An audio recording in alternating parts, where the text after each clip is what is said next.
रातोरात कंपनीला टाळं, 700 कामगार बेरोजगार, पुण्यातल्या हिंजवडीत पहिली आय टी कंपनी बंद. आय टीवाल्यांनो जरा नोकरी सांभाळा, कारण रिसेशनचा फटका बसायला आता सुरुवात झाली आहे. लाखांचे पगार घेणाऱ्या आय टीवाल्यांना आता महागडी घरं आणि गाड्यांचे EMI भरणंही अवघड होताना दिसतंय.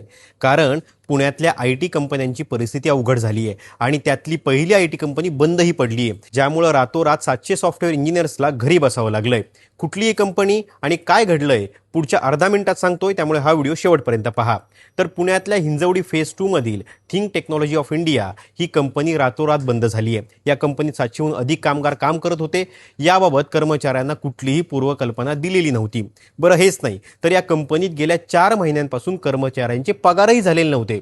अनेकांचे पेमेंटचे चेकही बाउन्स झालेले आहेत. एवढंच काय तर लॅपटॉप देण्याच्या नावाखाली तर प्रत्येक इंटर्नकडून 15,000ची सुरक्षा ठेवही घेण्यात आली होती. तीही रक्कम आता कंपनीचे अधिकारी घेऊन पसार झाल्याचं सांगितलं जातंय. जागतिक मंदीचं वातावरण, पायाभूत सुविधांचा अभाव आणि AI तंत्रज्ञानाचा वाढलेला वापर यामुळे कंपन्या बंद होतेत किंवा पुण्यातून स्थलांतर करतायत. आतापर्यंत 37 IT कंपन्यांनी पुणे सोडलंय.